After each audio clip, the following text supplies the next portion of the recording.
Welcome, everybody. My name is Daniel Loic. I am one of the principal investigators of the research project Emergencies of Authoritarianism. We are co-hosting this event tonight together with another research project, Critical Theory Under Pressure. The idea of our projects both is to connect critical theories around the world with activist scholars and activists around the world. And we are very, very happy to have set up this event tonight. The idea for this event came, as many other great events, at a kitchen table with international scholars and activists. And we noticed that the border is an important part of authoritarian and fascist rhetorics and mobilizations at many places in the world. So we thought we assemble a group of scholars and activists addressing this question. I'm not going to say much more other than welcome you all, and you're all very much invited to follow our social media accounts, Critical Theory Under Pressure and Emergencies of Authoritarianism. Also, check out our websites and subscribe to the newsletter. I'm super happy that Esme Smithson Swain was able to, that we want her to organize this event. So it's all her doing, really. And she's also the moderator of today's event. So without further ado, I just hand over to you, Esme, and thank you very much for doing this. Thank you. Yeah, as Daniel said, my name is Esme. I will be moderating today's conversation. I'm an activist, a researcher based in the Netherlands, but mostly I've worked along the Balkan and Mediterranean routes, mostly on fighting police violence, particularly border violence, but also preventing deportations, resisting criminalization of human rights defenders as well.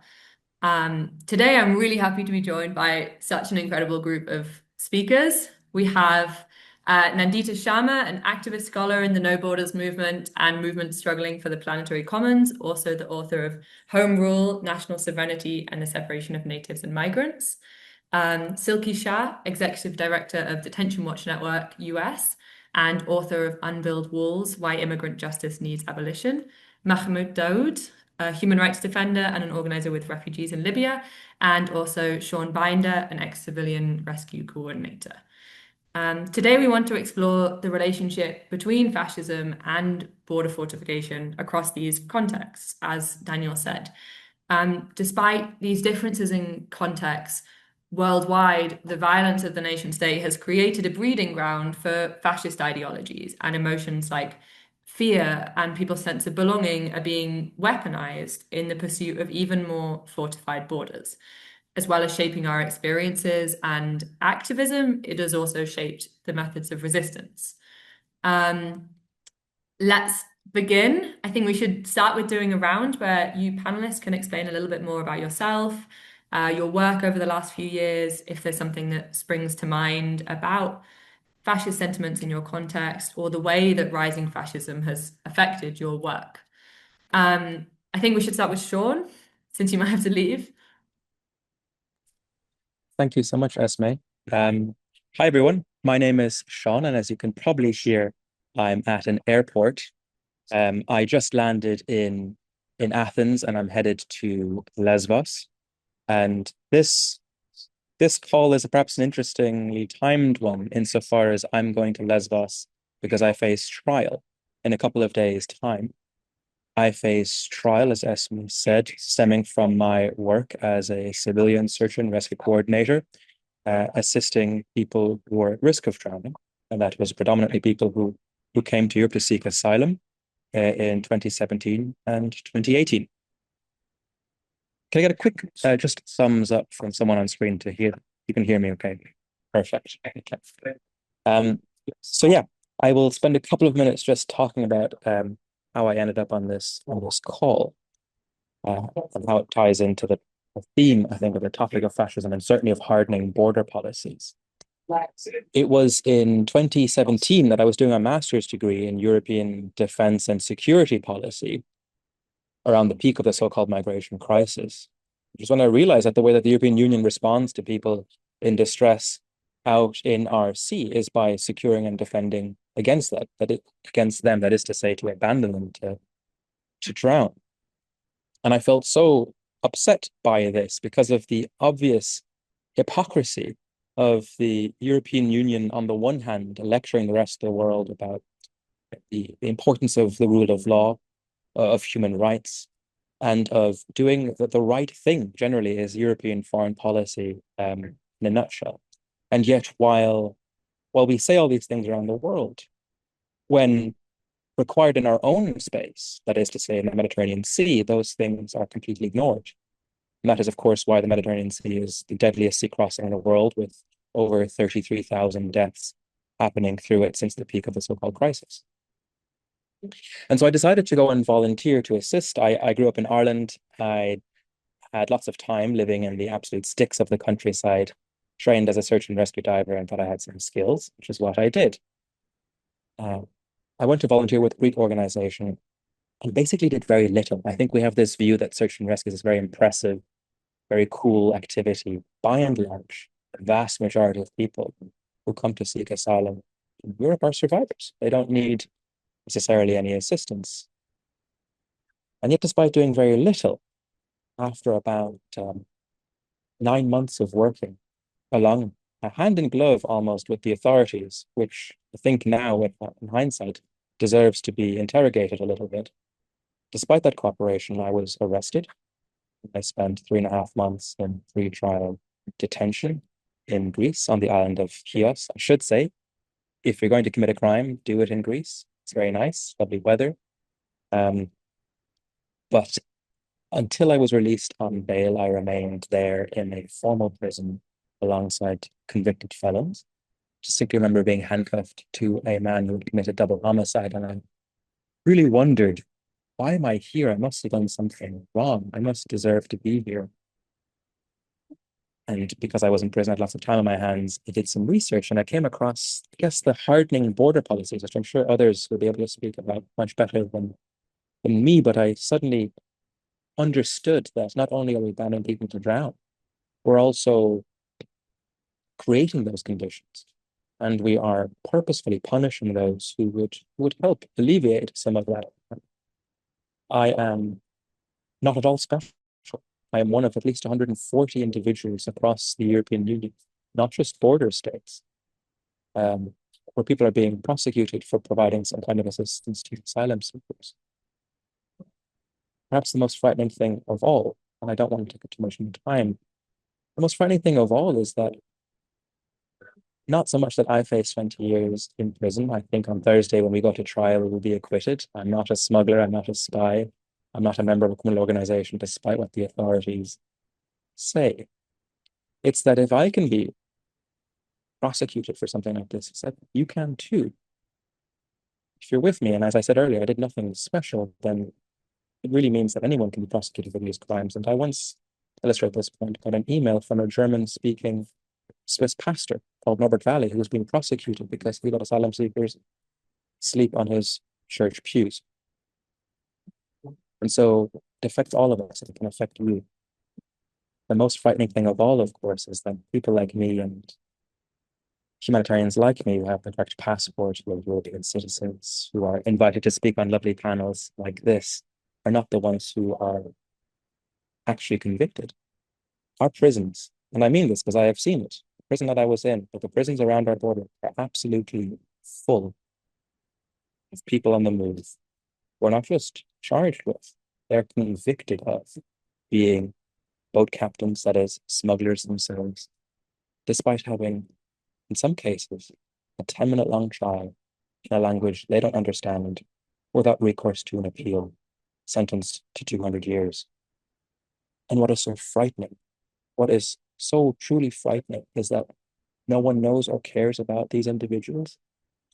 And I fear that by framing it perhaps as an issue of fascism, we miss perhaps the banality, as it were, of the evil happening in Europe. And it doesn't, one needn't, I don't doubt for a moment that fascism is on the rise in Europe. That's plain to see, and people are self-confessed fascists who say so.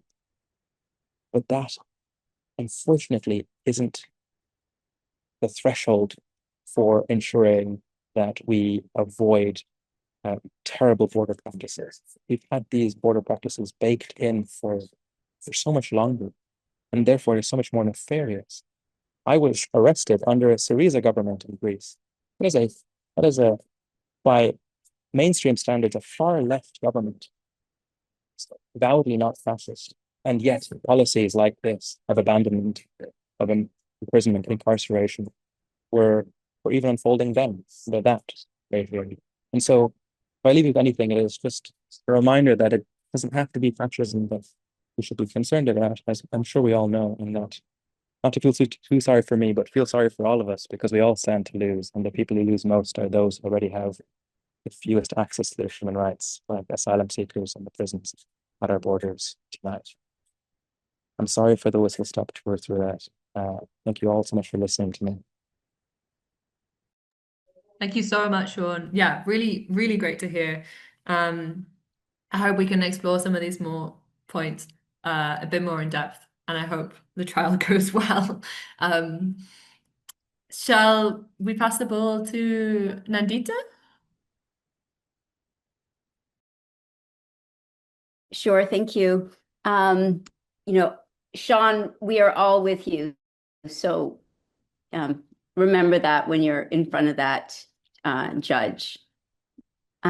So I'm Nandita Sharma. I am part of No Borders movements and have been for a quarter of a century now.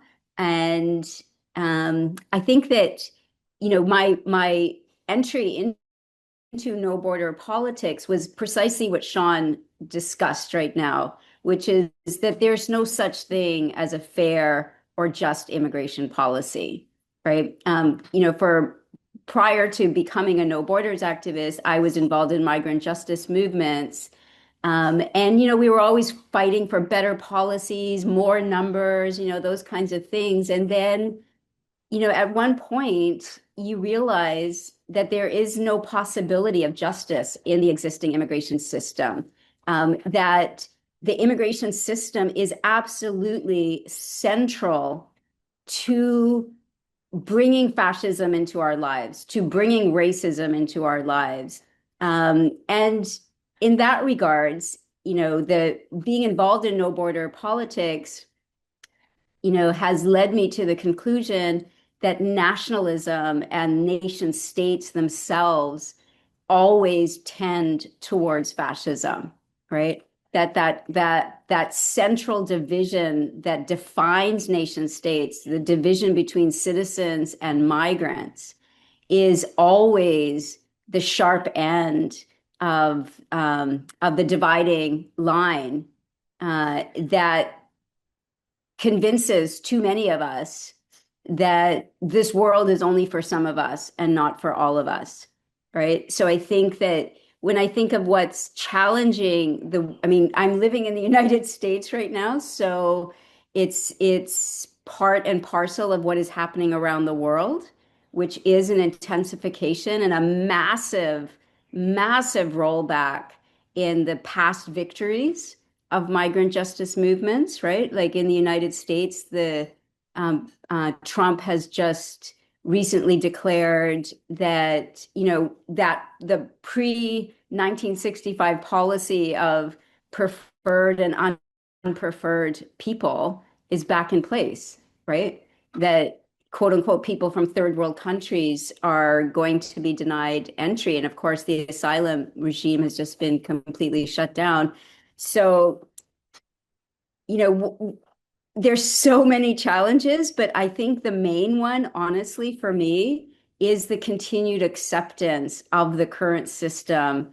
And, similar to what Seán was saying, the idea that there's only one political party or one political leader that is the problem, rather than the entire structure of this world that we live in, right? So I think that when we're talking about criminalization of solidarity, which Seán is currently facing, the acceptance of even the framework of smuggling or trafficking, right? This kind of law and order agenda of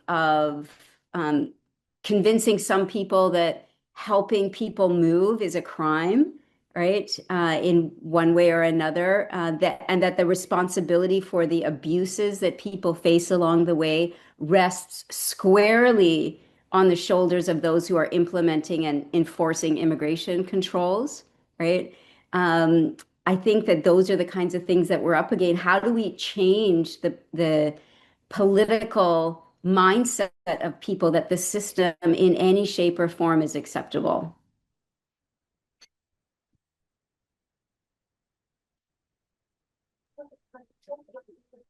Yeah, really well put. Thank you so much. I think also this really relates to what Seán was saying, right? That when the idea of fascism also like implies an emergency, it implies a turn or a departure from the current system, and I think that can really obscure as well the violence that it has always been predicated on. Mahamat, do you want to go next? Yes, thank you so much. Hello, everybody. I am Mahamat Daoud. I am one part of the grassroots movement. And I think this topic, it's almost, I was been thinking, this is only related to me, the situation I was passing, crossing the border and all the stuff that I've been through. So maybe Seán had mentioned it, some of the things, but I do remember during the first days of refugees in Libya, when we have came together with different African people that we organized ourselves to defend about the situation that we are being through. Like I do remember, for example, when we have been tortured in the prisons of Libya, when we have been trying to escape from place to place, when we have been pushed back from the Mediterranean Sea. So this all is stuff. I think one of the toughest things that one some can face it, can ask himself, why this border exists? Who challenges this things that human can be through this tough situation? I am always trying to speak about my own experiences because I do remember when we also left from Sudan since I was a younger, 2003. So I do remember how we also trying to cross the border. And then after, when someone like face it in a war situation or refugees trying to cross a border without any kind of documents or papers, almost faced himself in a difficult situation, like criminalizing them or putting them in a bad situation. Like those are not people, especially for those whom are black skins like me, because the border I face it, all the situation and the countries that I am been working, when I was forced to be working, I always ask myself like, why this happening, and who is trying to mechanize this situation to make me feel like I'm not human. I do remember like when we are trying to cross the border between Spain and Morocco, when we were also thousands of vulnerable people, refugees, we have been tortured at the same way. So someone can ask like, where are the human rights? Like you are being dehumanized, you are being put it in the situation. Maybe some of the people do not face the challenges or physical attach, but for me, like example, whatever I face, whatever I see, it is absolutely like dehumanizing. It is something that tells you it is not your world, it is not your right that you are trying to seek only to reach for safe places, because many of the thousands of those refugees and migrants trying to cross the borders or trying to seek for another second chance of life, they all of them have been forfeit. They all of them, and I think the institution or states should see and make consideration of their situation, because when we are saying we have to protect our borders, we have to prevent our nationalism. So in order to protect them, I think there's supposed to be peace for those people who are like trying to navigate, only looking for the life, only trying to save their lives. So I see the work that we have been doing, it is absolutely trying to challenge many things. So, like externalization and border regime that many in many situations, in many states that are still happening now. For example, in Europe, thousands of refugees trying to cross. So every day we met people telling us that how they exposed during their travel, whether they are trying to cross Mediterranean or during their travel in the desert, how also they have been dumped into the deserts. So I think these are all maybe people can try to think and to work together in order to protect the rights of the human.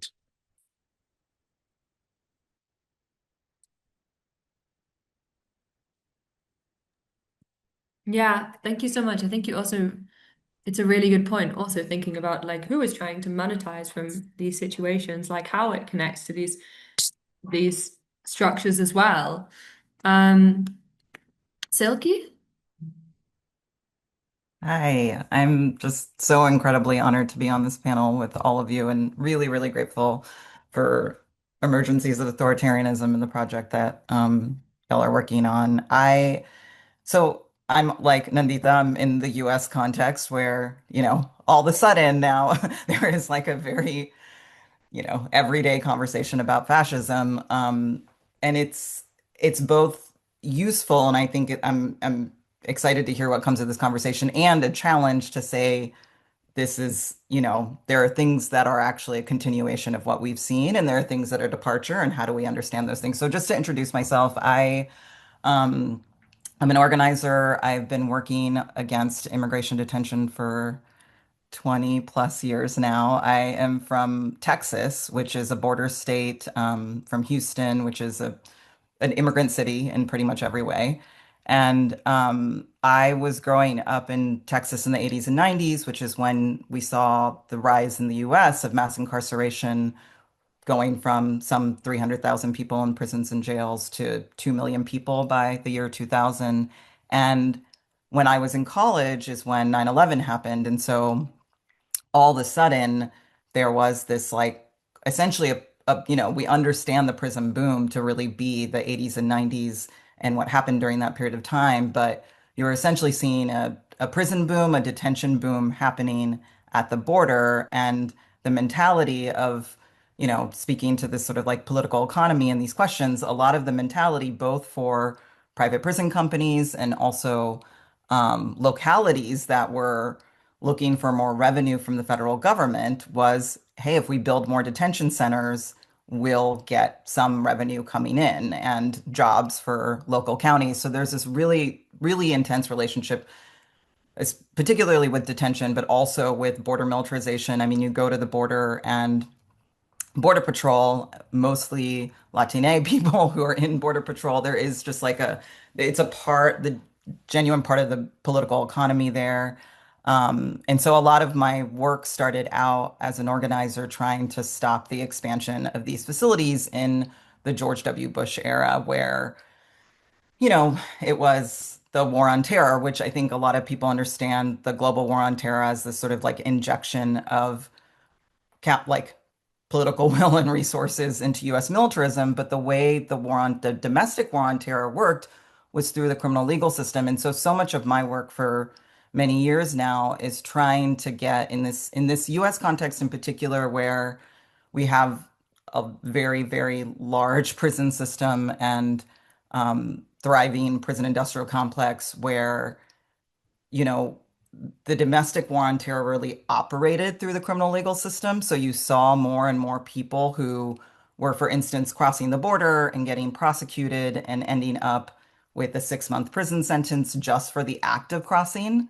And it's not technically unlawful to be in the US without documentation, but if you cross, then that is unlawful. And then if you did it twice, you could get up to 2 years in federal prison. If you had a drug crime or if you had any other sort of crime, you could get up to 20 years in prison. And so you saw this like growing sort of parallel system of people who are in a civil administrative procedure in immigration detention where they were either awaiting their, you know, their case and whether they were going to be deported or trying to fight their case or appealing their case.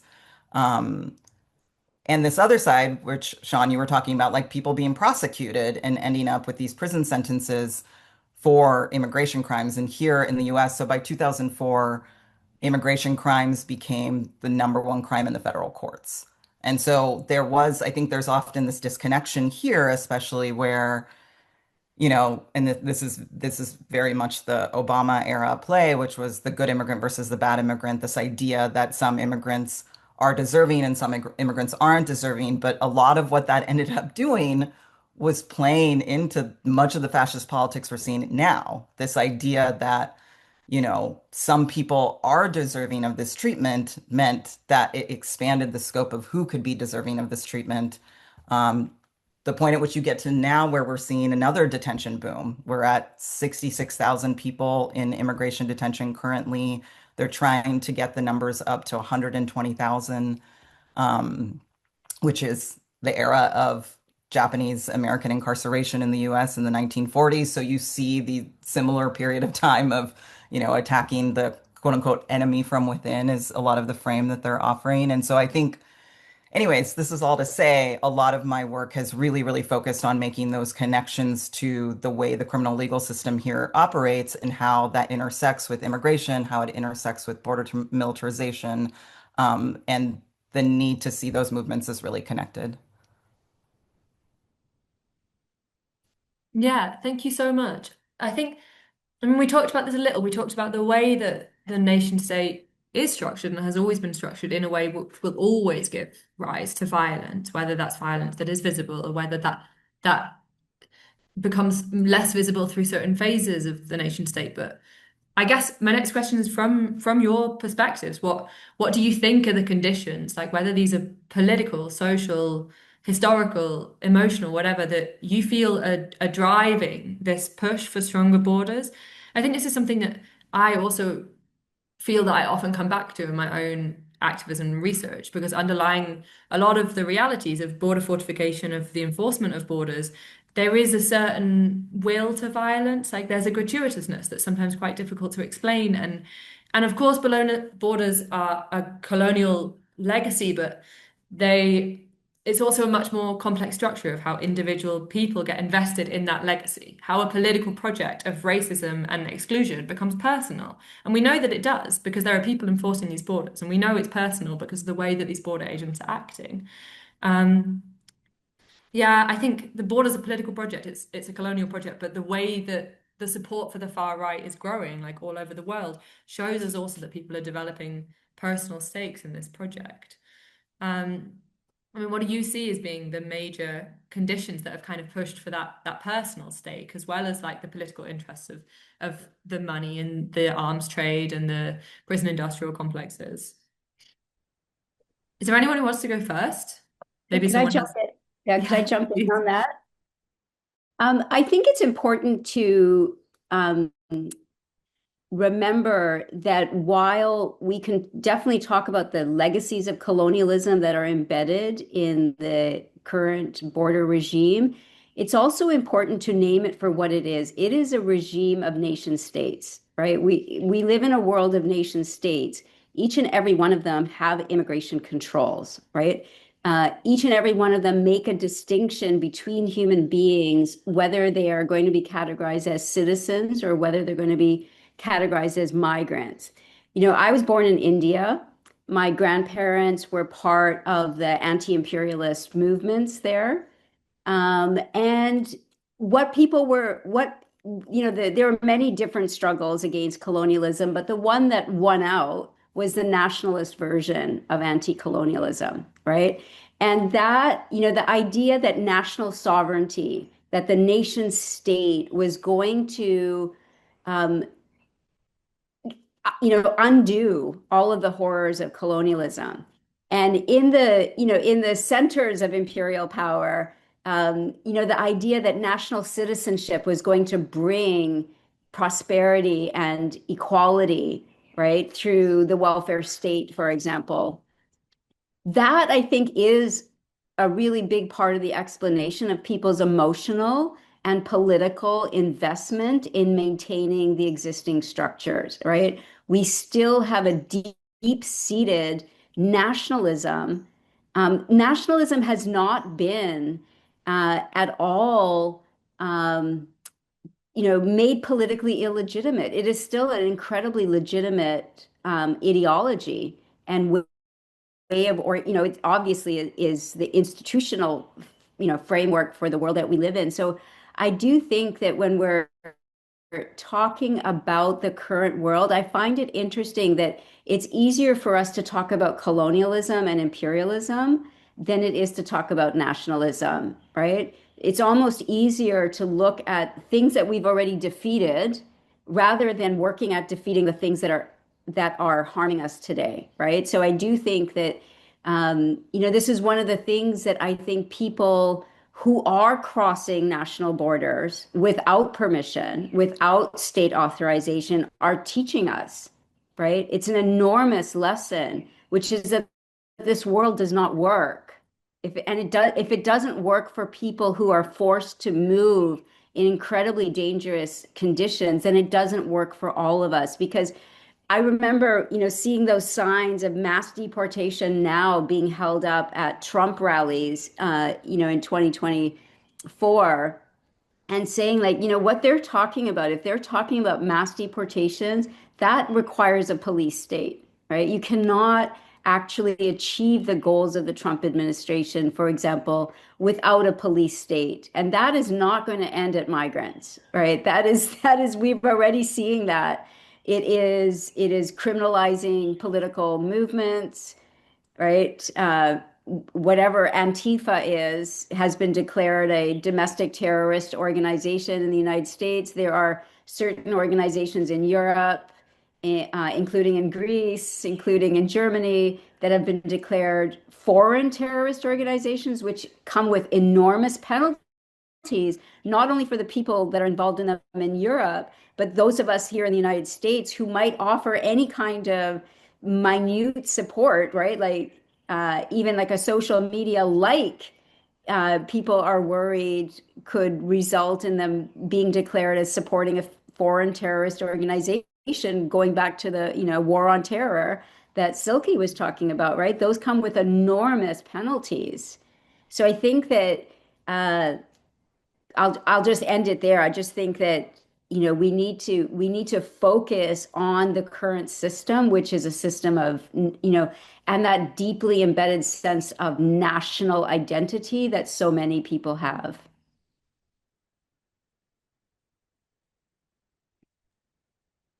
Esme, if you don't mind, I'd like to jump in there and just pick up on what Nandita was speaking about.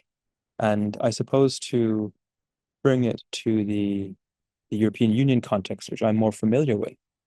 And in many ways, I suppose, Nandita, we would hope that the European Union would be a resolution or an overcoming of some of this nationalism. And in many ways, it is, right? I'm a German citizen who spent most of his life living in Ireland without a problem. I'm now traveling to Greece without any passport controls. There is via the European Union this recognition that borders are in fact not real. They need not be physical manifestations of political control for me. And so there's this fluidity across borders. Perhaps it isn't quite nationalism in the European Union context, because of course the European Union is a demonstration that there isn't this nationalism in every context. But there is the same exclusionary them and us framework that we see in the European Union context. So we can extend our openness to non-nationals, provided you're within the European Union, or indeed in certain contexts to, and again, picking up on what we spoke about earlier, this right kind of refugee, the Ukrainian refugee fleeing from the Russian war of aggression in their homeland. And we can extend, I suppose, our acceptance of people's right to life to the former Soviet Union, provided it's the Ukrainian. But we cannot do that, it seems, to people from elsewhere, from, say, the Middle East or Africa, for example, which is precisely the kind of person who we are abandoning. And so I completely agree, there is this kind of inherent nationalism, but it sits oddly in this tension, doesn't it, with the aspiration of going beyond it. The European Union ought to be some resolution of all that, and yet it clearly isn't. That's all I was reflecting on as you were speaking.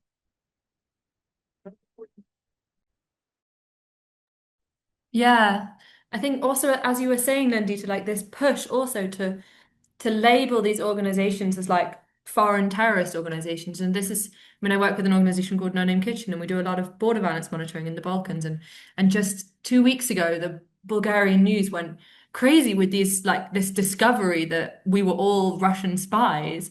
And it's a little bit comical because they're so grappling at straws, but at the same time, it's so obvious that what they're trying to do is like they have to make us foreign. Like the dissent that is coming, this kind of resistance, this implication that there could be another way, that there can be another way of being a national of that country. There can be another like imagination of what it means for that country. I mean, I'm not Bulgarian, so they're right, I am foreign. But they have to kind of push that label because it quells the dissent and it reinforces that image again of the nation state without that.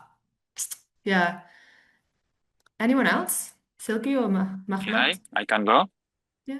Well, I think for my point of view, I would say the self-esteem, because like the countries, whether let us say historically, they can understand and think that maybe the colonialism or the let us say the colonialism that happened, maybe countries would start thinking that trying to protect their borders, like. In each countries, whether we can see in the European countries, they are trying to protect their borders in any context. There's no matter whether they are trying to protect these borders in order to save the lives or to lose the lives of the migrants. Whether in America, as we are being following, like in America also, now the system become like more self-esteem in each country, each president, each system trying to protect his nationalism or his status in top of the whatever comes. Let us say lives or body. There's no something that we could say their human rights or something else. So maybe socialist people could say that no, because these people are not belongs to these societies, or these are Africans, these are Europeans, these are Americans. So in 80 states, they are trying to divide this and to put more strongly, whether in the border or in the states. So for me, I see, according to my experience, like when someone push it to lost to left his country, trying to seek for another state, for another place. He's not thinking like trying to, he would take something that maybe to protect him, or he don't know that the country that he's going maybe could give him a second chance, or according to the way that he's going. I'm sorry of my English, but I could say I learned English because of I'm trying to cross this border. So I teach it myself. I hope my English is better, and I'm trying to make you understand this point. Because when we are trying to cross the borders, we had no idea that the way or the treatment could be more harsh. Like you could be exposed to be beaten, like to put in prisons. So for me, I see historically maybe countries trying to save their countries, states trying to protect their borders to their citizens, not to openly to the people whom trying to enter to their countries. Maybe trying to save the economically, socially, historically, trying to protect these things which is inside the country. Or maybe also migrants could come or enter to their countries to expose some kind of works that not suitable for the country that hosts them. In Europe, many citizens, European citizens, like they are saying, these Africans coming to Europe and maybe to destroy our culture and to destroy our economy, for example. So, but at the same time, their status, or maybe in some way their politicians also trying to create in some way more harassment the situation of the people whom trying to reach them in the European borders. Maybe they sometimes create some crisis, wars, some other stuff is that so people can move from their own status, from their own country to another. Or maybe I could say, if the state is trying to make more courage and to protect their borders, I think it is better to come with another solution. Like we would not try to make wars to the countries. We will not try to make, crisis to the countries, whether in Africa or in Europe or in America. Let us build like, if we are really having an idea that to build these borders, the state is more strongly, I think it's better also to relook again and to build the way of peace, the way of human rights, the way of navigating safely and protect humans. Because when someone like trying to, for example, like me, who's crossing these borders and dehumanized many times, he would think like he is not belonging to this planet. He is not belonging to this world. So if I could think in one time that maybe when I exposed to climate change or in a war, I would probably go to another country, because in the situation of the war, I'm not thinking to take my documents, for example. I do not think to have my all documents to go legally, but I am escaping in a way that trying to save my life. So in this case, I think there would be more regulations, more constitution that could work to save the human rights and to defend the rights of the people who are moving and navigating, looking for some kind of chances for their lives. So in my context of my country, I could say, yes, like for example, in Sudan, there are many countries that in their situation of their war, countries or people try to reach it to Sudan and reach it to Sudan, like for example, in Chad. So there are people whom also exposed to many kind of bad treatment, whether by the government or expose them to some kind of like pushed backs in the places that they are coming from, in the places of the world. So for me, I see if we are not, as the states are not responding to such a crisis, such a situation like this, then what we have made and what is work, this all regulation that put it, like trying to protect our borders. It is not a question of just you are trying to save your citizens, but it's a question of humanity. It is a way of that you are trying to save our rights of the humanity, whether black, white, it not matter. But I think also after appearing these borders, now the life of the many people become like more restricts, what I can say. So that's what many people can start to work. The organizations are working for the human rights and to build for more strong connection between countries to another. I think this is in a point that people can start to work strongly to connect and to build infrastructure connection with the people on the move or the people in the crisis or people who face in a situation of the war and the climate change. I hope my response good. I'll just jump in really quick on this question. I mean, I agree with everything that's been said, and I think especially, I mean, a lot of the way people think about the sort of social and political piece is that sort of like xenophobia, racism, nationalism, like those things going on. I do think also so much of it is about feelings of like resource scarcity. I think that definitely played such a huge role, especially in the last, election here in the United States, where, they were just really, really tapping into this idea of like, like, you know, people coming to like take things and take resources when, there's a housing crisis in New York and Governor Greg Abbott of Texas, where I'm from, had this busing scheme where he was sending migrants from the border to New York City and to Chicago and these places where there was like significant weakening of social safety nets during the pandemic and a housing crisis. All that tapped into those like senses of resource scarcity and fear. And I do think this is like a culmination of many years of neoliberalism and NAFTA and destruction of the welfare state here in the US. And so I think that all also plays such a significant role in the sort of like historical and social context that have gotten us to this place where there is this sort of tightening happening.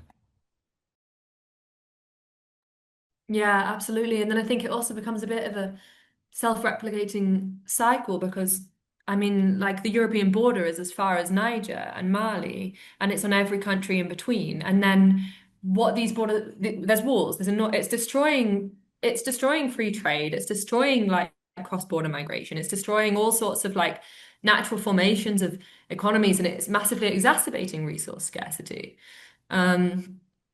Yeah, the next question that I had, I think we've touched on this a little bit. Maybe someone has a specific example, but if you feel like there's any moment or experience in your activism or your work in which reveals to you the way that fascist politics stir emotions like fear, like threat, belonging. Um, I mean, I asked this also because for me, there's been quite a lot of examples that there's these moments always like over and over, no matter how much you're kind of exposed to these situations that really do like disjoint you a little bit and it can be shocking. And for example, I think a few years ago I met a young man on the Bosnian Croatian border and he told me so proudly that when he was a child he was feeding live rounds of ammunition into his father's machine gun whilst, and I'm sorry for the graphic language, but this is what he said, and he said that his father was gunning down Muslims on the other side of the valley. And I can only really speak from what I know of the Balkans, and I'm sure there's many similar contexts, but it also really becomes very clear to me that there are generations of young men that are growing up with these male role models that are really, really glorifying racialized violence. And I think we cannot underestimate how significant that is and how capable fascism is of exploiting these understandings of masculinity as well, of resource scarcity, of nationality, but also of every other kind of weakness that we're exposed to as well. Fascism is we know it preys on angst, on poverty, on disempowerment, but I think it also preys on gender because gender is a false promise as well. Yeah, sorry, this was not a question. This was just a contribution, but maybe someone, yeah. No, I think that's a really important point, Esme, because one of the ways to understand the current political moment is as a backlash to all of the victories that we perhaps too complacently took for granted, right? After World War II, we really worked people worked incredibly hard to point to the racism of the fascist project, right?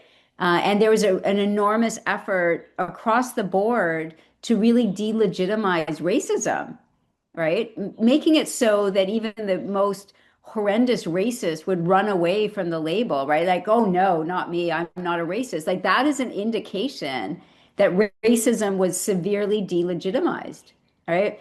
The enormous gains of the feminist movement, right? In terms of,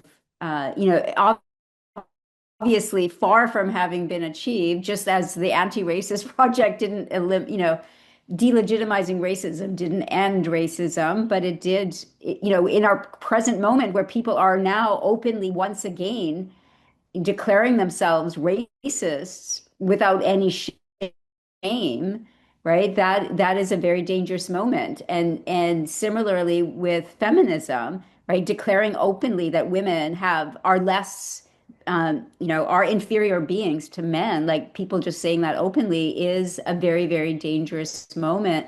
And I think it's really important to connect it to what Silky was saying, that nationalism is the kind of, because it is the structure of the world, right? Because nation states are the structure of the world, each and every nation state doles out rights and benefits according to, generally to citizenship status or permanent residency, right? So because that is the structure of the world, people hang on to that, thereby making large numbers of people foreign, right? And that doesn't necessarily have to be a legal status. Like foreignness is a social as much as a legal status, right? So if women asserting their rights are foreign to the nation, right, they can be completely treated in the same way that we treat people without the legal status of citizenship, right? So I think one of the reasons that fascism is on the rise is precisely because nation states are increasingly unable to deliver on the promises that they made to the people that they claim to be ruling on behalf of, right? So if you're not able to offer job security, if you're not able to offer any kind of security, like Miami is like slowly sinking into the sea, right?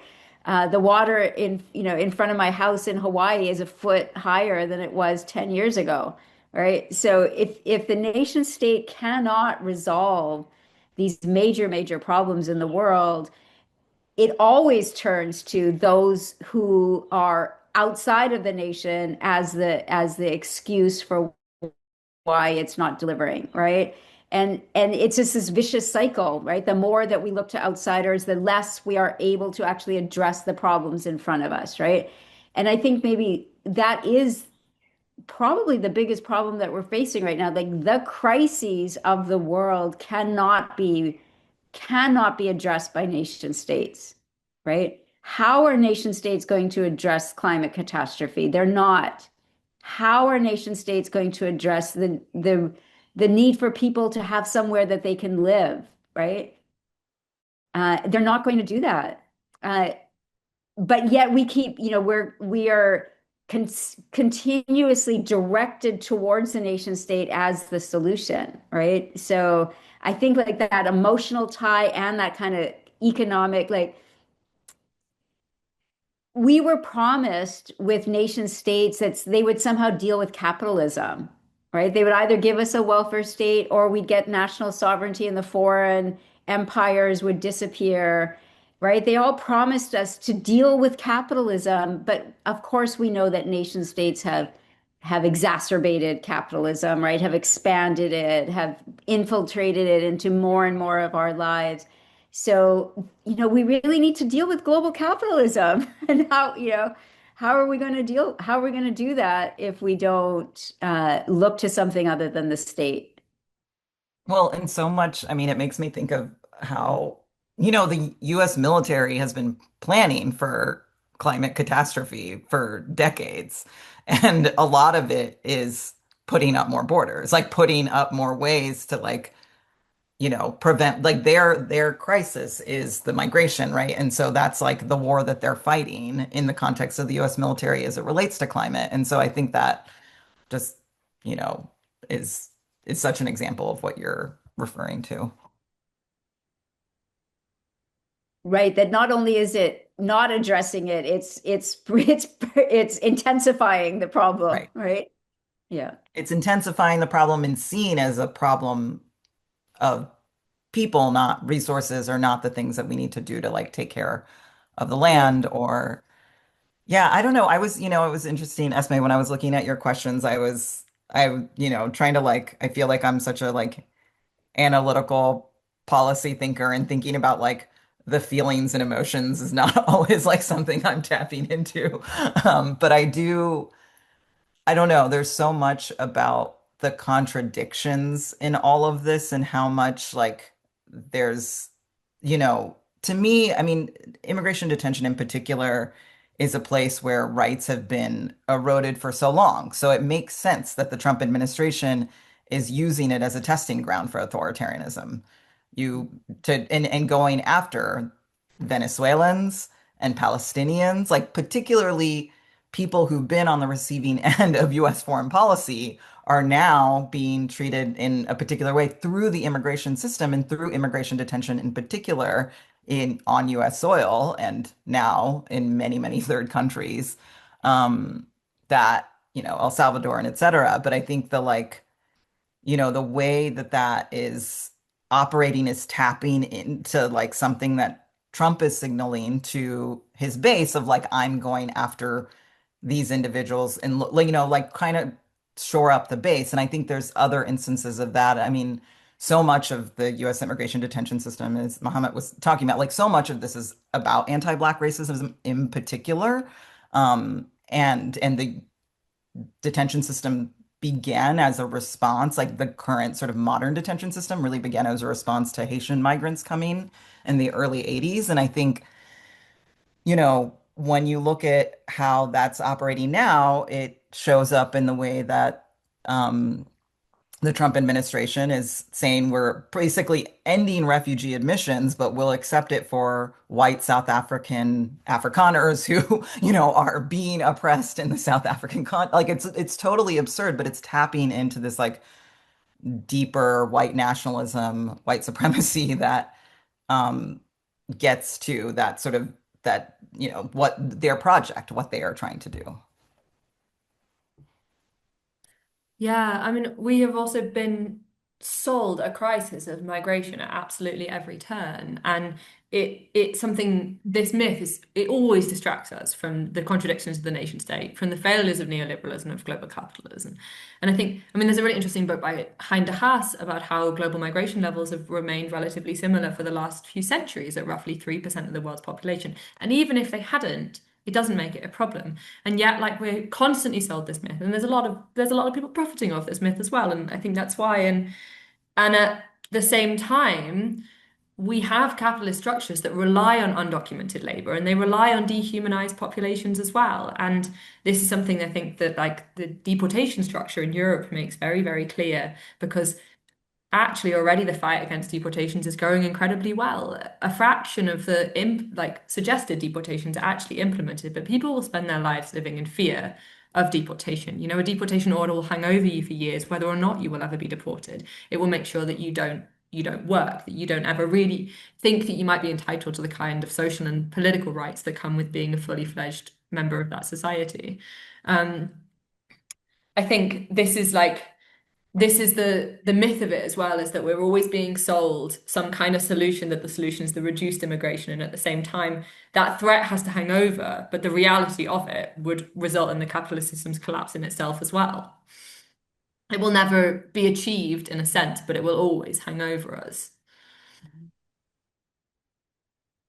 Yeah. And that fear is extending, the fear of citizenship stripping, right? Citizenship stripping is intensifying across the world. And, I'm thinking of Myanmar, right? The Rohingya, were stripped of their Burmese or Myanmar citizenship as a prelude to the genocide, right? And the prelude to the mass movement of people to flee that genocide. Here in the United States, Trump has been talking about denaturalizing certain citizens, right? So there's this effort to intensify that group of people who are deportable, right? And of course, the links to Nazi Germany could not be any more clear, right? The concentration camps turned into death camps precisely around the efforts to make the victims of the Holocaust deportable beings, right?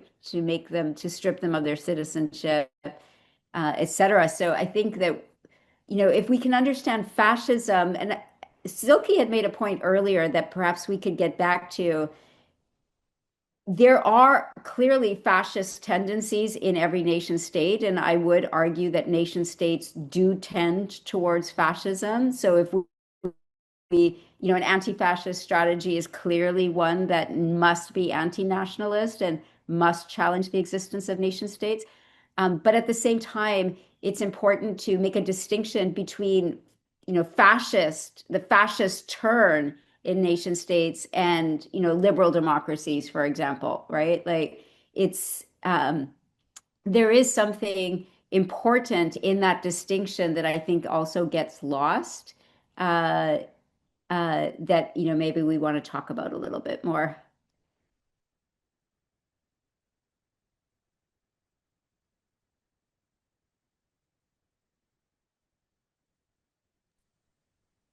Sorry, I think that, yeah. Yeah, no, I can comment like in the detention centers or the concentration centers. I mean, I could say that this is places that could become very clearly a place of like business economy, which is uh, slave trade. It is totally become something that we can see also the nationalism more or less concentrate in the how can I say, in economies in a more ways in money that rather than humanity. Like for example, in Libya, I used to mention this word many times because I have seen center detention centers, whether after people being deported and pushed back, for example, from across the Mediterranean or being dumped to the deserts in North Africa. So in these detention centers, like people used to work after they brought them to detention centers, they again exposed them to extortion crimes. So there, the business could start.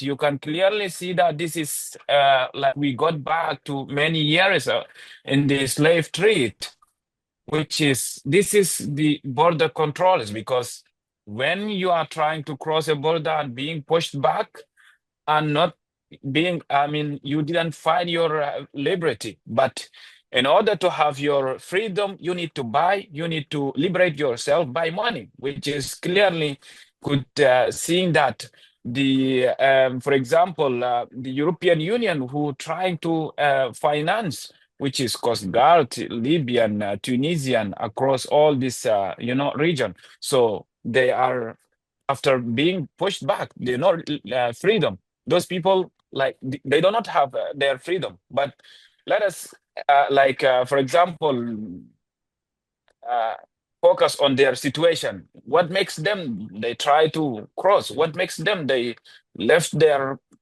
countries? What is the situation underground that makes them to left their countries? But in order to give them an assistance, a way that we could understand their problems, more humanity. But unfortunately, the nationalism or the states that powerfully trying to protect their border, they expose them to second level of torture, second level of the humanity. So I think this is something that people could start thinking like how this work. Why and we try to stand against this nationalism and border restricted.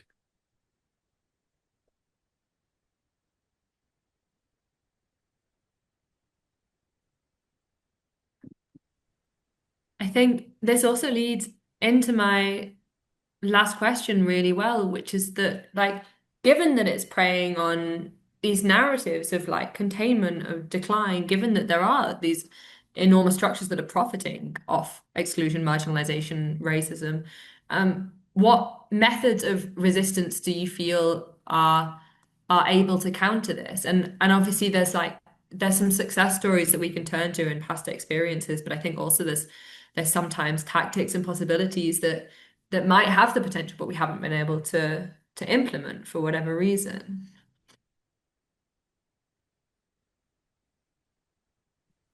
Yeah, Do you want to?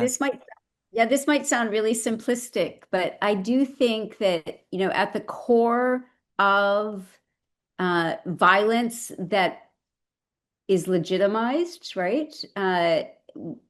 There's certain kinds of violence that we feel is completely unacceptable. And then there's the everyday banal violence that organizes this system, right? And that is meted out to those of us who have been dehumanized, right? Or have been cast out of human society, which, in today's form means national society, right?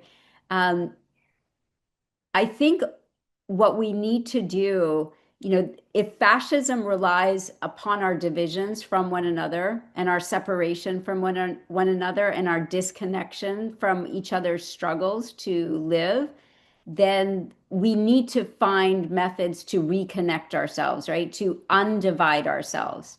And I think that, it would be really important for political movements and political projects to focus on those connections, right? Like when I'm listening to Mahamat talk right now, I can hear his Italian accented English, right? Like you're speaking English with an Italian accent, which is beautiful, right? Like it is just showing, just the how easy it is for us to actually make those connections and how important it is to those who want to mete out violence to keep us apart, right? And so I think that that is one of the, if I think that is actually the definition of the quote unquote migrant crisis, right? Because migrants show us how unnatural all of this is, right? That people can move, they can learn different languages, they can teach us different languages, right? We can all change. And I think like that is, one of the other hallmarks of fascism is this kind of conservatism of, this fantasy of keeping everything the same and static, right, in all forms. So I think that, people who have been classified as migrants blow that all apart in a very, very fundamental way. And we need to learn that lesson, right? That this is the practice of connecting, of undividing, because so many of our movements, like when we're here in Hawaii, we're trying to mobilize and educate and organize around the deportation regime that Trump has unleashed and intensified here. And people are still kind of willing to operate within a kind of national containment, right? And this containment of like, well, we only want the good immigrants, right? And the criminals, of course, the criminals should be deported, but not like the coffee picker, right? We need the coffee picker, but they can't commit crime. So, like, all of these different ways that we continuously repeat and replay the fascist agenda of division and separation. We need to work across these borders, right? Like if we can't do that in our movements, how are we going to enact a world in which there are no borders? Yeah, I think this is a big challenge for anti-fascism as a movement as well, because of course anti-fascism is like the struggle in the streets, it's the counter-protest against the far right, and I'm all for it. You can crack out the Molotov cocktails, but I think also we have to continue refusing to be sold our own fear and refusing to be sold that division, and it does mean like taking the time to consider the way that a lot of these sentiments and feelings are being exploited and are being weaponized, understanding that as a social and political problem rather than understanding it as just like political differences, for example. I think I do see in this angle a lot of potential in organizing for like working with unions, canvassing, because fascism is targeting people in their communities. And yet, I mean, I feel this very much with a lot of the work that I do myself. Like a lot of my own activism and advocacy work ends up targeting national governments, the EU, the UN, appealing to institutions that I don't even believe should exist on the basis of human rights legislations that I know are rooted in anti-African and anti-communitarian biases. But that is just the paradigm of a lot of activism and advocacy. And fascism is targeting people in their communities, and sometimes it feels like we have this disconnect, like we're working on different planes, and it's really hard to rectify. I think also because a lot of that community mobilizing is really difficult. And I mean, again, I can only really speak for what I know of Europe, but there's big NGO networks. They're very strong, but sometimes the work that they do, it really overshadows the legitimacy of grassroots efforts as well. And I think that is a big challenge, is that it can become increasingly difficult to work in those kind of community mobilizing ways, perhaps because they do pose a threat. Mm. Yeah.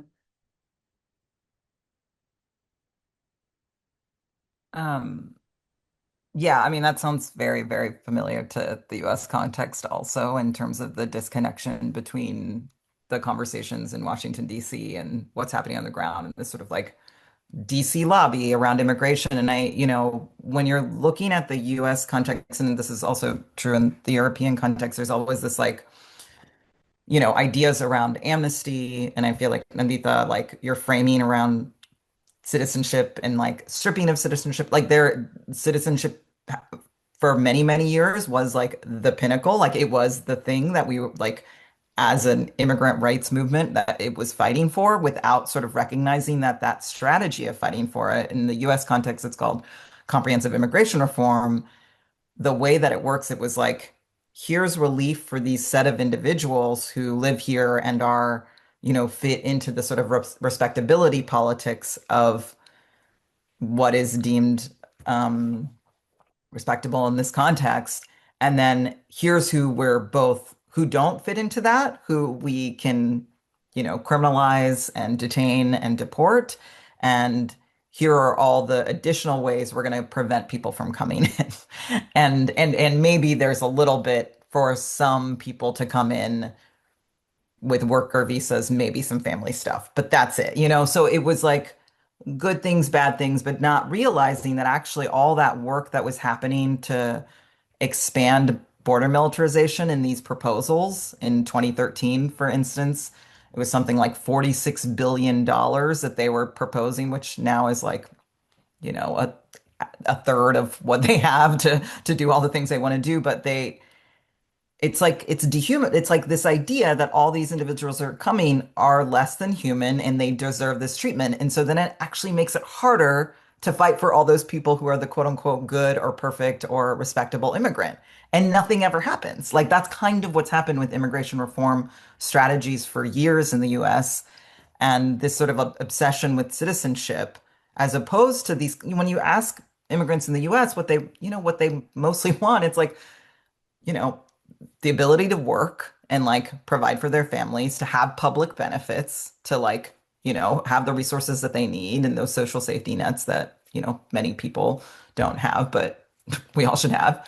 And the ability to travel, right? Like that is really, really, really core, the ability to move. And that doesn't require citizenship, right? Like those things shouldn't. And so I think there is, to me, I mean, absolutely agree with this sort of frame of bridging and like disrupting those fear narratives and not buying into it. But I also think the way that we talk about vision and where we want to go is so central to how we do better at this, instead of these like particular goals in mind that reinforce the nation state or that do things that don't actually like you know, you can have amnesty. I mean, this happened in 1986 here under Reagan, amnesty for 2.3, 2.9, something like 3 million people, but then harsher border controls. And that means people on the other side of that then don't get those things. And then you have NAFTA and all these other things start to happen. The other things I would say, so I think it's like challenging, like here in the US, there's so much because there is this like nation of immigrants framework. Um, which is, I don't know. I mean, when you're talking about like the psychology of this stuff, like the number of white people who claim like indigenous heritage and then this sort of like obsession with nation of immigrants, but still like the settler colonialist context where there is harsh treatment for all these groups, where people are trying to, I don't know, to have that sort of quote unquote liberal democracy that we supposedly have. There's a lot going on there, but I do think that the narrative is always immigrants are better than everyone else, which actually doesn't help make our case. Like it does this thing to divide communities of color and other people that, have been marginalized and criminalized. And so in the south side of Chicago, for instance, when that busing scheme was happening where immigrants were coming up, it was like, oh, look, all these immigrants are getting these resources and disenfranchised, like, people who didn't have resources in mostly Black communities in the South Side were just like, why are they getting this whenever we're not getting these things with social safety? It's playing into that stuff. So I think not doing this othering by like saying, oh, immigrants are better than everyone else, or immigrants are so good and they deserve better treatment, and actually seeing us as community together, I think is like getting away from that respectability politics and immigration exceptionalism. I also think, Nandita, you talked about this good versus bad immigrant. I think in the Biden era, when the border like conversation completely took over, it was very much old versus new immigrant. So it's always like we did this better or we did this earlier, and so that makes us better. Like it all those things also play into a lot of that and trying to not, again, stop dividing these communities by making the case. I think humanizing people, there's this great article in the New Yorker from last week, I think, by Sarah Stillman about the third country deportations, about the people who were sent to South Sudan, the people who were sent to Eswatini and Ghana, and just how much the Trump administration, I mean, these are individuals who have past murder convictions, or fraud convictions or other, but they're labeling them quote unquote barbaric, criminal, illegal aliens, like this really harsh, intense language to make the case that it's okay to just send them to a place they'd never been to before where they're detained indefinitely also. Um, like humanize those individuals, like talk, that article is great at really talking about the individuals and what their life experiences are and people who had served their sentences in the US and then are released and then ending up in these faraway places that they don't know. And then I think the last thing, and I think this is from the conversation we were having earlier about like the political economy questions. I mean, ultimately, this is about conditions getting better for everyone. So, like, if conditions in the US, like, I mean, I think the fact that we have this level of wealth hoarding by the rich and the billionaire class and this sort of sense of just like in this context, we think nation state, this is just how it is. We think capitalism, this is just how it is. And it's like, no, like we actually have to reckon with the conditions for people in the US and why these sort of fascist narratives are really tapping in and making sure that when we're fighting for things, we're fighting for everyone. There's like a sort of universality to it.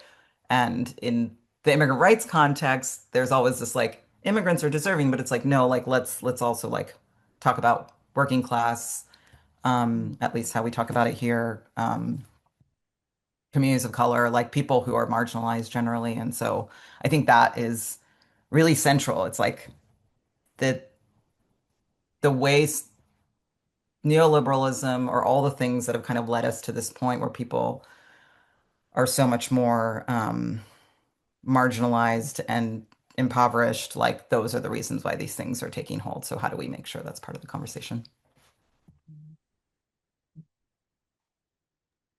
think also, as you're saying, like with this appeal to citizenship, or also, I mean, appeal to like this notion of the good refugee, I think this is a massive problem also faced in like the criminalization of human rights defenders, because as Seán was kind of saying, and I'm so glad that every time I see Seán speak in an interview or something that he brings this up, because if you are arrested on smuggling charges, you will probably be able to get off your smuggling charges if you can play this role of the hero humanitarian, and not everyone gets to play that role. And of course, like we want people to get off these charges. Like they don't deserve, nobody deserves to be in jail for these. And if you have to play a role to get off the charges, then maybe you have to play it. And that's such a complex kind of dynamic going on. But at the same time, it risks like really kicking the ladder out for anyone who isn't able to play that role. And it reinforces this idea of like, I mean, what does it mean to be a human rights defender when there's thousands of people that are in jail across the world for smuggling, you know? It's a shallow division that is usually rooted in race and class more than it's rooted in anything to do with the actions that have taken place. I think I've also worked for some bigger NGOs, and this was also kind of this ongoing conversation that if you continue to use photos that play into existing notions of vulnerability, if you only use pictures of children, then you're going to justify this like selective implementation of empathy, and it's going to make the situation worse for other people.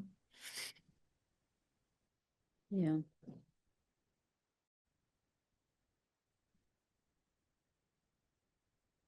Yeah, I mean, I think, part of the whole framework of anti-smuggling and anti-trafficking, I mean, we saw that coming, right? When they started criminalizing quote unquote trafficking and smuggling, the most recent iteration of it in 2000, we all saw it coming, right?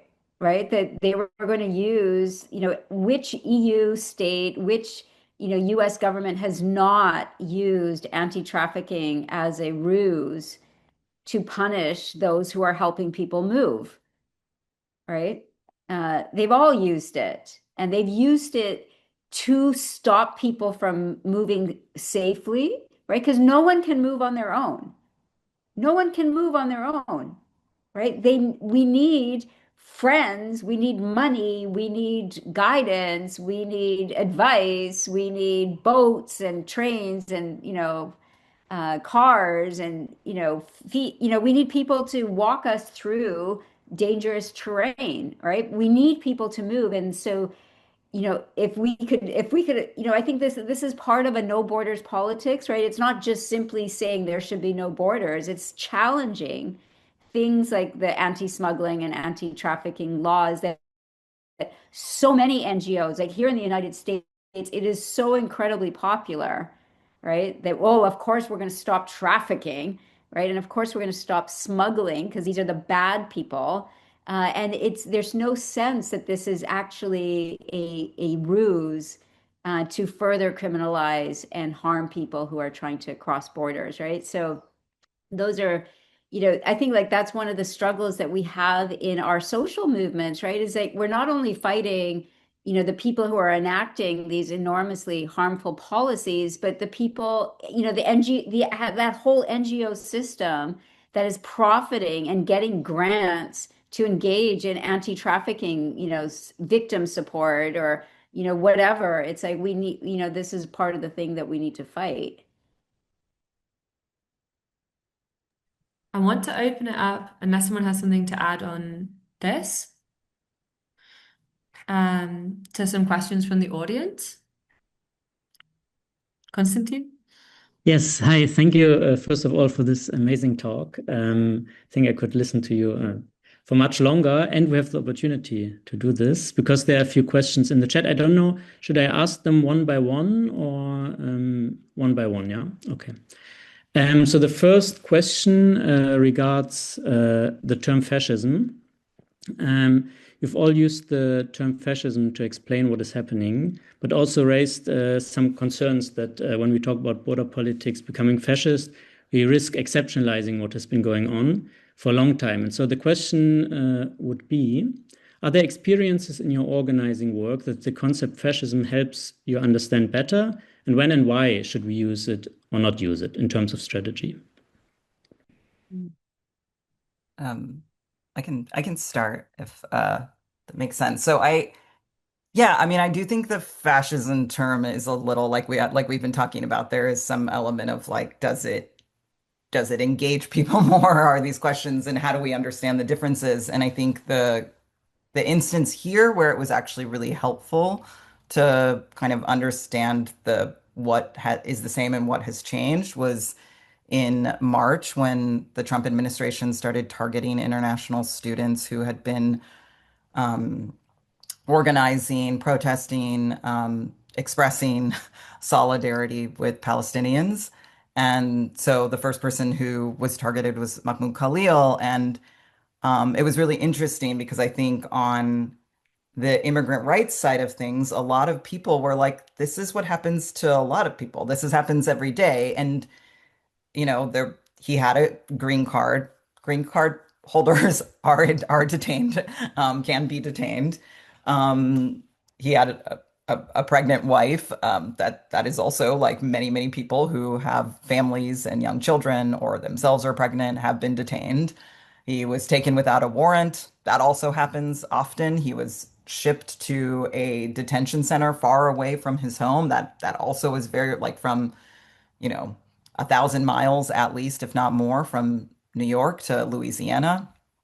And so there's all these things about it. And he was like, taken like off, essentially outside his home, a raid, which is also normal. Like all those things are the way this system works. And But he was also he was targeted essentially for what is a thought crime, which is when we're getting into that question of targeting speech and targeting people because of their speech and because of their expression of solidarity with Palestinians. And it was this sort of weaponization of the immigration detention system to target, and many others were targeted after him. And so I think, to me, fascism operates through law enforcement. And so, like, trying to really understand, to me, there are so many things about that. It was like, yes, this happens every day, and this actually helps us understand this system better. Um, but at the same time, this is a departure because now there is, like, as we've been talking about, there is this very particular attack on activism, and using immigration to do that, I think, was quite significant. So that would probably be, I mean, there's so many other examples, but to me, that felt like a very particular departure that actually was, like, for them, a little bit of a trial balloon of, can we do this more? And the level of outrage was so much that there was a lot of targeting, but it wasn't to the degree that maybe it could have ended up being. So, that protest was so important. Yeah, maybe I could jump in here. The way that I see it is that all border controls are fascist. It is a fascist politics to have immigration and border controls. That's fascism, right? Because immigration and border controls sort people into those who are worthy of life and those who are not. And that is, to me, that has to be a central definition of fascism, right? And so do all of those, national policies that sort people into who gets benefits and who doesn't get benefits based on citizenship and permanent residency. Those are fascist policies, right? I think that doesn't mean, like, I would say that, so immigration and border controls are fascist. The entire political system becomes fascist. And I think this is the reason that the term is coming up so forcefully now here in the United States and across the world.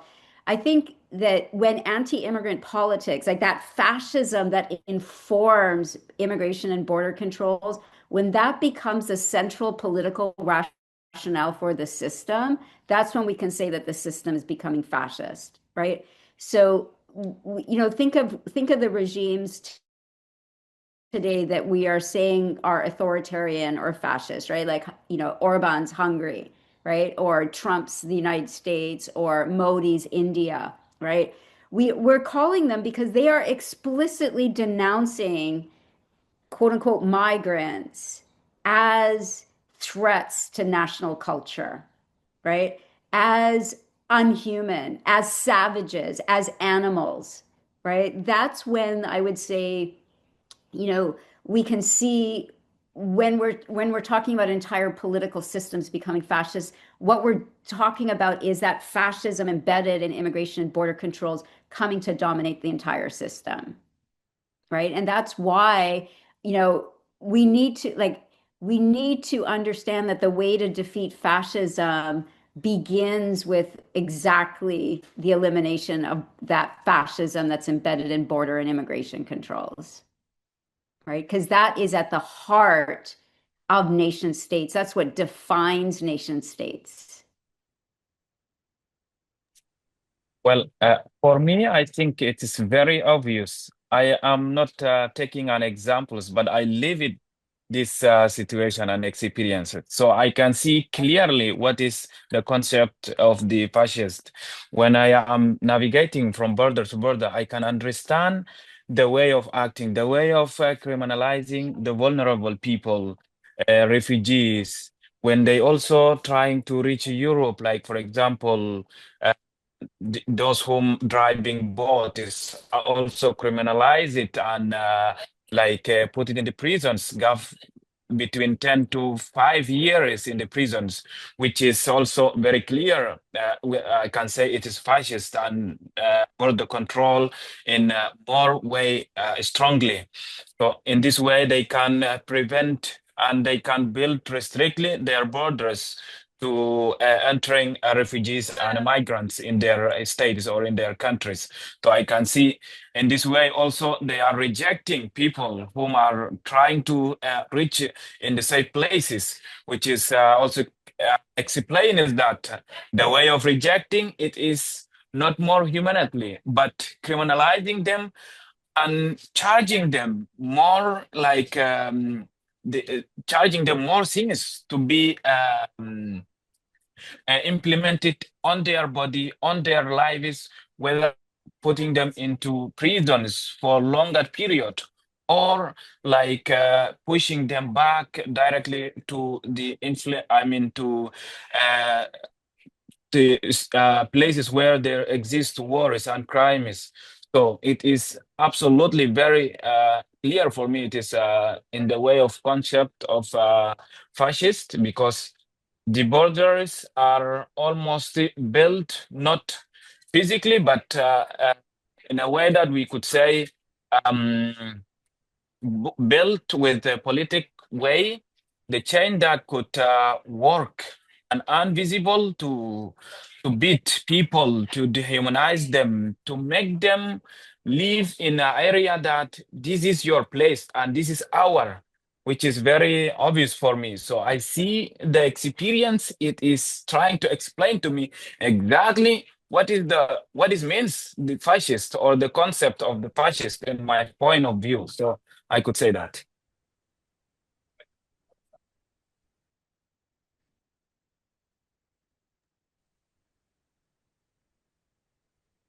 All right, thank you very much. There are some more questions in the chat, and I think I'm going to ask two together because I feel they somehow belong to each other.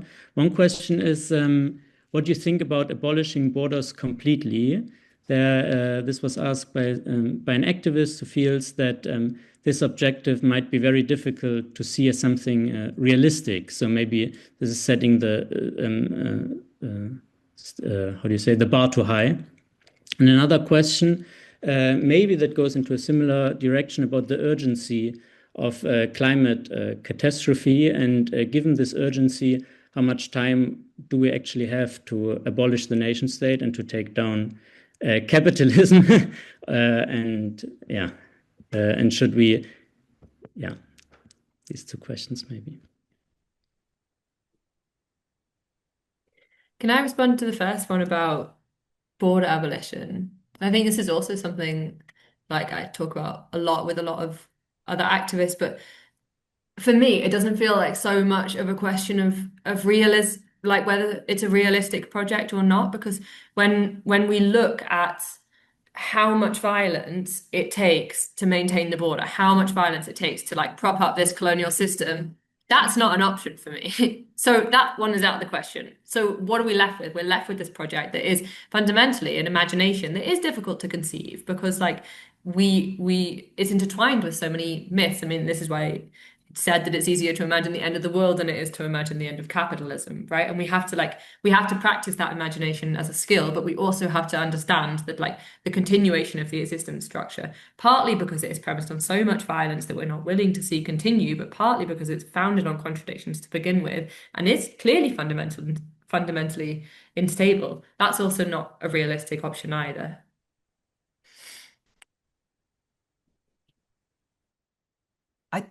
I think, yeah, I mean, I agree. And I find what you said, Esme, so helpful because I think for me, a lot of it is just like, how do we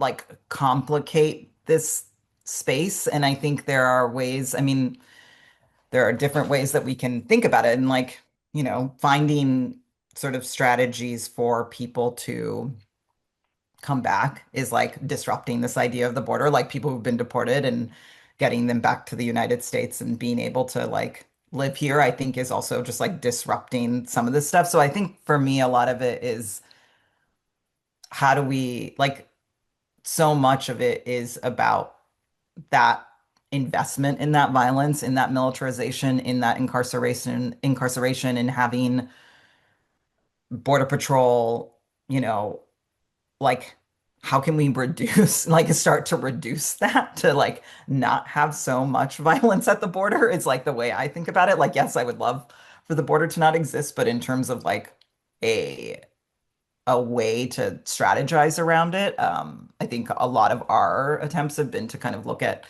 the funding and the resources and going from having, 5,000 Border Patrol to having 20,000 Border Patrol. Like, what did that do? How did that kind of impact these communities? And a lot of it to me also is about, we've talked a lot about sort of like political economy and people profiting, and that's absolutely true at the border, and absolutely true in the context of prisons and jails in the US, which it's not necessarily always private profits, but also the state kind of like making resources from other parts of the state by having these facilities. And I think trying to imagine a different, like it has to be about capitalism too. Like it has to be about imagining different economies in these locations and different ways of having livelihoods. That so much of our like one of our challenges prior to this year, especially, and in, you know, democratic administrations, like our challenge often is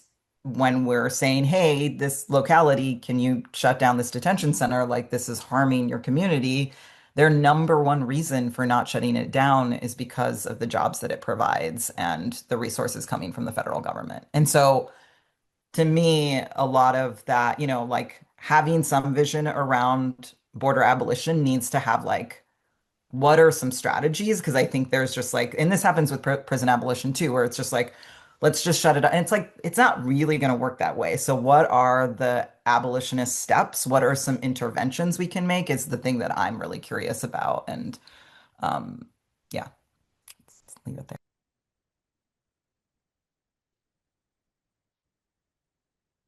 Yeah, so I think that um,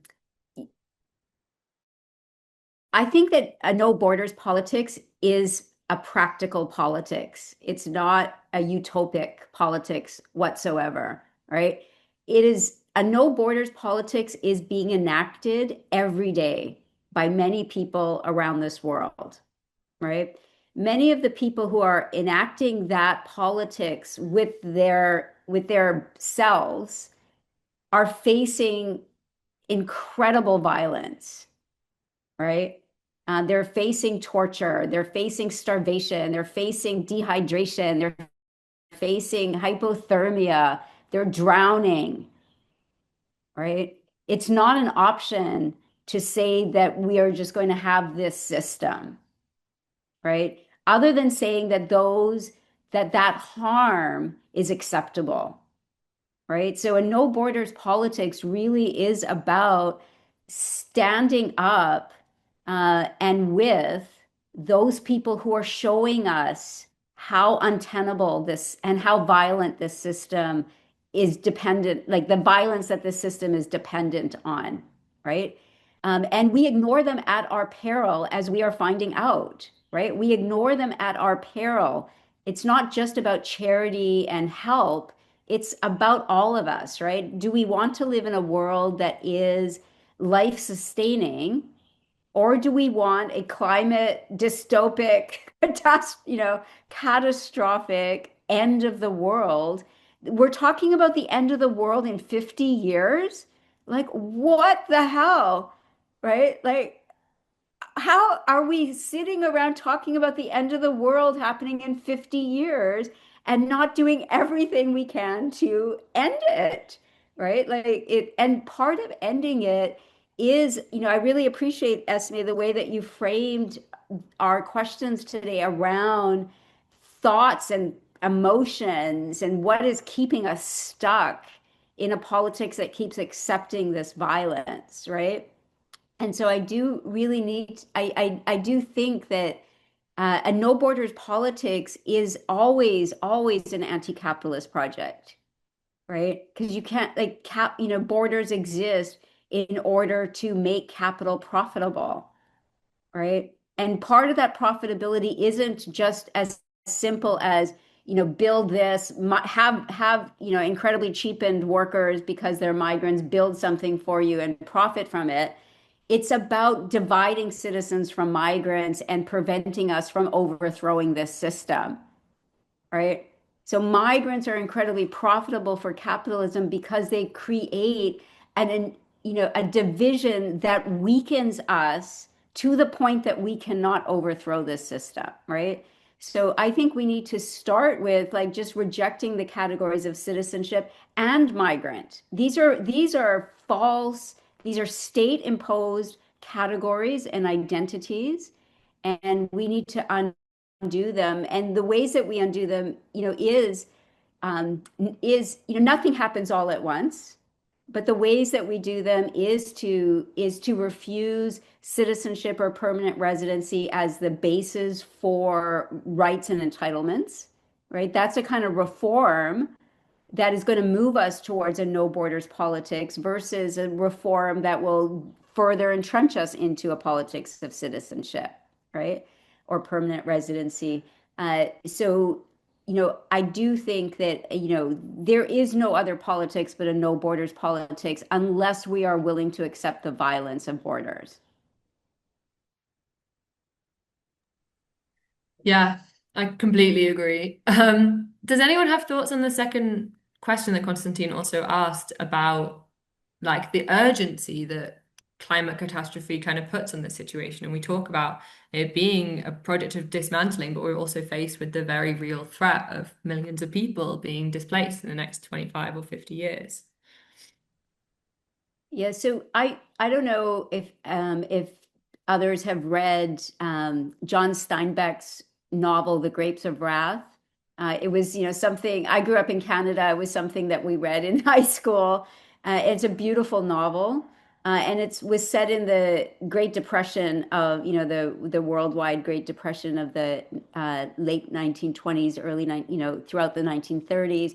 And what part of the book was people from one state in the United States that was facing severe drought, Oklahoma, trying to move to California where there were greater opportunities for work, right? And that the California state police, the state government of California put up a border between California and the rest of the United States, right? So these, what I can see with what climate catastrophe is going to produce, like if we think we're safe just because we're citizens and we can move from Miami to Montana, right, in the United States, or if we're in, any nation state, we can move to higher ground. Don't think that the borders aren't going to try and stop you from doing that as well, right? Because that kind of nationalist impulse to say, as Mahamat beautifully said, selfishness, right? Only I can survive, and the rest of you are just going to have to die because there's too little for all of us, which is another falsity, right? There's plenty for all of us. Those borders are going to proliferate. So if we think, oh, well, who cares about migrants? Remember that any one of us can be turned into a migrant in about 15 seconds flat as soon as that hurricane comes and as soon as those floodwaters come, or the drought happens. We are moving. All of us are going to be moving because none of us are going to be just willing to die, right? We're no different than anyone else today that's crossing borders, right? And those, if we don't stop borders today, those borders are going to proliferate. And they're going to be, in places that we never imagined that they would be before. I think it's interesting because there is this like push in the immigrant rights context here for like a climate refugee status of sort, which I think there are mixed opinions about because all this stuff is very fraught. So that's the question of like people coming, but also like in this context, when I was living in Texas, which saw a huge influx of people from Louisiana 20 years ago when Hurricane Katrina happened in New Orleans. And there's a lot around that in terms of how people were responding to it. But when you look at that period of time, like it was a quarter of the people who rebuilt New Orleans were migrant workers, right? Like it was very, and even recently with the LA wildfires in Los Angeles and California and Southern California, mostly migrant workers are doing the work to rebuild and to care for like this place that has now been in a sort of disaster mindset. And so I think it's also, to me, who like yes, like people are going to be on the move, but also these places that we live in, like who is the labor, who is doing this work? And it sort of goes back to this question of how are we making these connections beyond like immigration, but also questions around climate catastrophe, working with unions, working with different groups to really have a sort of more collective response to what's happening and what this could look like in the future. And again, a sort of counter to the military saying the way we handle this is just more borders and just more militarization, and much more interdiction, which is, of course, really familiar to folks outside the US. Konstantin, should we have just one more question? Yeah, we can have one more question. Then I would raise the following. There's been a question that worries a bit that the conversation is too focused on experiences in the global north. For instance, Mahamat narrated his encounter with a new slave economy being erected in places like Libya. So the question is, what does that other side of the border, where a whole system of abuse, dehumanization, and exploitation is taking place, what does this tell us about capitalism and fascism in our day and age?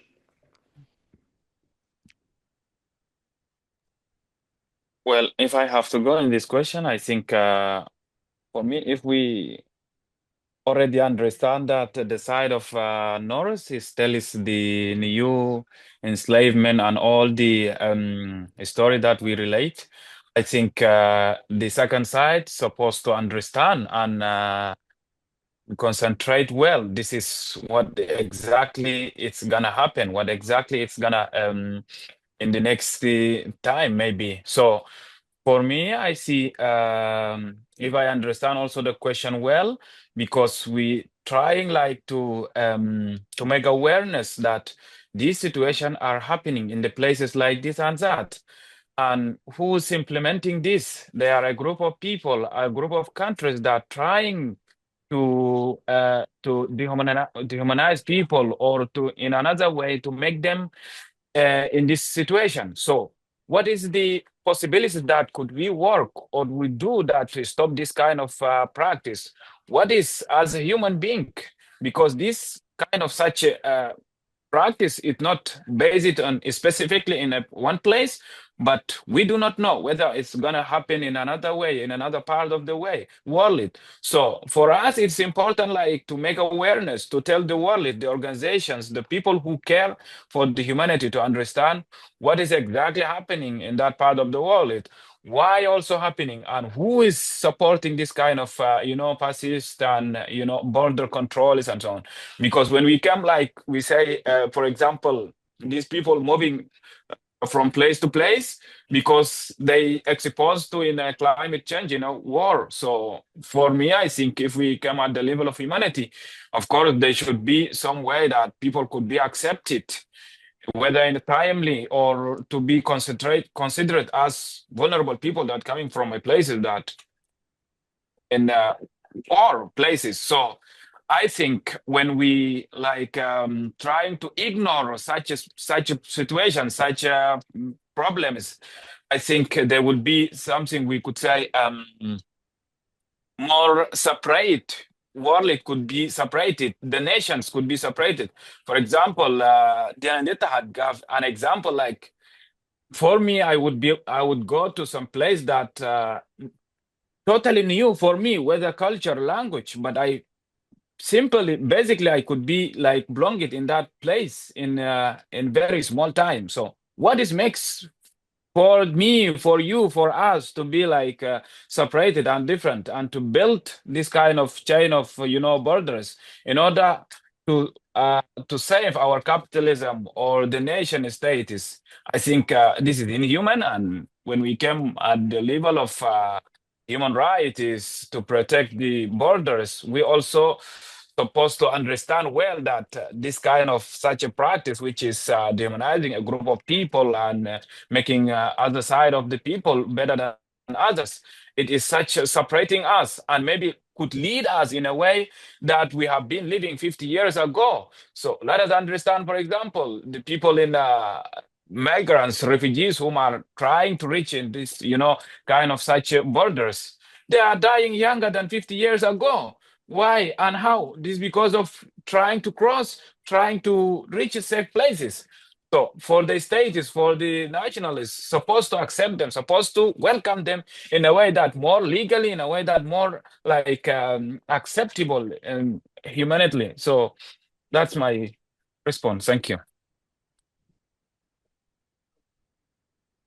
Yeah, if I could jump in, the way that I would answer that question is that, there is an enormous, enormous gulf between the rich world and the rest of the world, right? And that clearly needs to be addressed. And it is, it's not a coincidence that, the rich world is comprised of what was, previously the imperial metropoles, right? And that the rest of the world are the former colonies, and that border controls have been erected so that people are unable to follow the money that was taken from the rest of the world and hoarded, in what is now the EU or what is now the United States, right?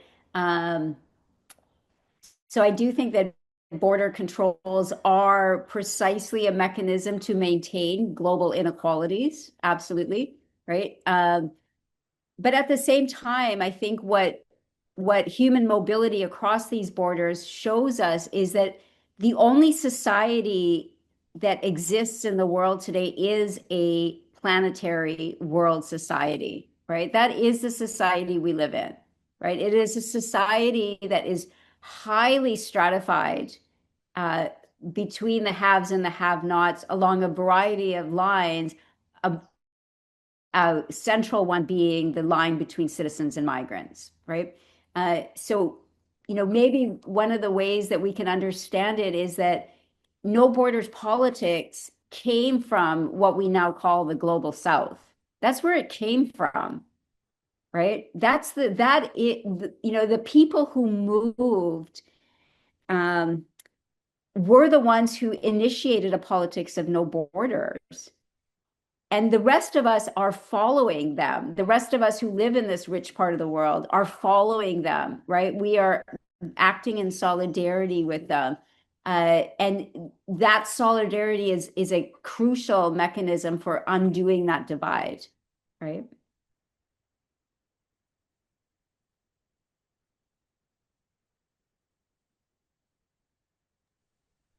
Yeah, I appreciate those responses. I feel like it's so hard to, I think it's one of the challenges of doing this work here. Sometimes we get so caught in that. So I really appreciate the question too. Yeah, my only thought on this also is that I think we do need to make more conscious efforts to broaden understandings of resistance and to find ways to support other movements. And I mean, this is also like coming very much from my own paradigm. I'm a European activist, and I have a lot of respect for what organizations like Extinction Rebellion have done. They've mobilized enormous amounts of people, but at the same time, they've kind of set the stage for activism, for disruptive behavior, for dissent to take place in specific forms. And it can sometimes result in that kind of paradigm being twisted on forms of activism that emerge in other ways that don't emerge from this, very frankly, whitewash privilege of being able to put yourself in the line of arrest, over and over again. And I think as a movement, there's a lot of work to be done in kind of not just broadening what is considered an acceptable form of action, but also finding ways to support one another, finding ways to to understand that the differences in context, the differences in repression that we're all experiencing, and yet simultaneously the ways in which we're able to support each other through those, and the ways in which we're able to learn from each other.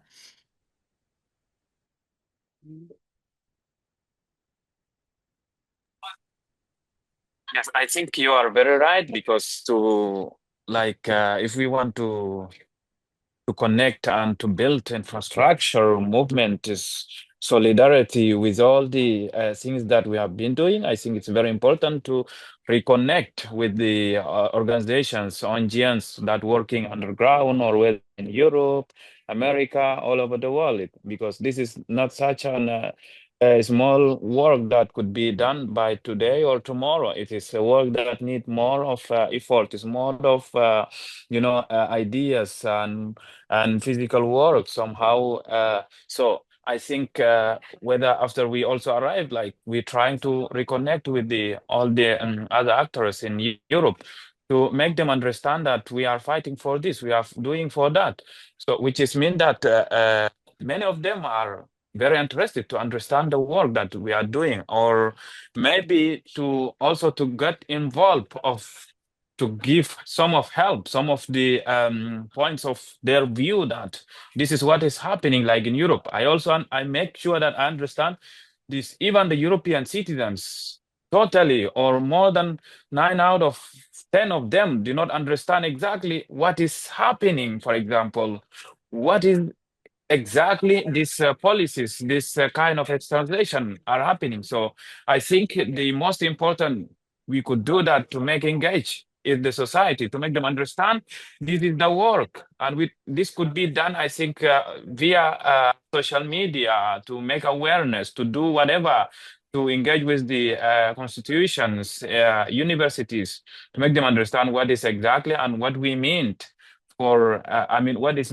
mean that to understand to be part of the against the fascists, against the border controllers, to make them understand that people, these are dying, these are massacring, these are in the war situation, that of course in each part of the world we are responsible to give them a help, whether financially, ideally, whatever we trying to give, that is possible, I think. So for the people who do not reach them this kind of information, we are responsible to make them understand. We are responsible to give them or to send them such a kind of information.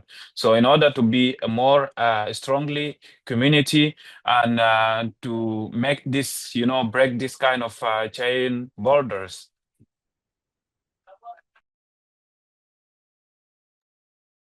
Yeah, thank you so much. We've run out of time, but it was so lovely to speak with all of you, to also feel this solidarity, to learn about the different tactics and different struggles, and also to like feel how much is shared as well. Does anyone have any last words?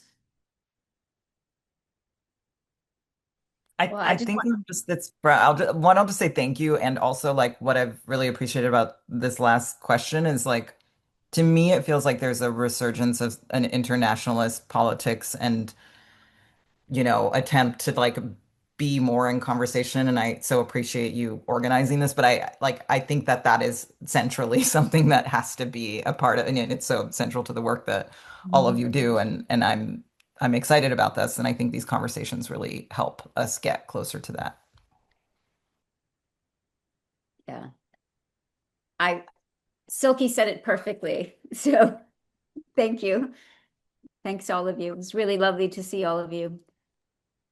And Daniel has sent the links to all of the organizations and people's websites in the chat if anyone wants to follow along. And I know that you can also follow Seán's case, and there's been a lot of calls for support, like in whatever way they're raising money for the case, but they're also they have regularly like letter writing campaigns and things like that anyone can take part in to help put pressure. There's a lot of other people that are also involved in the same case.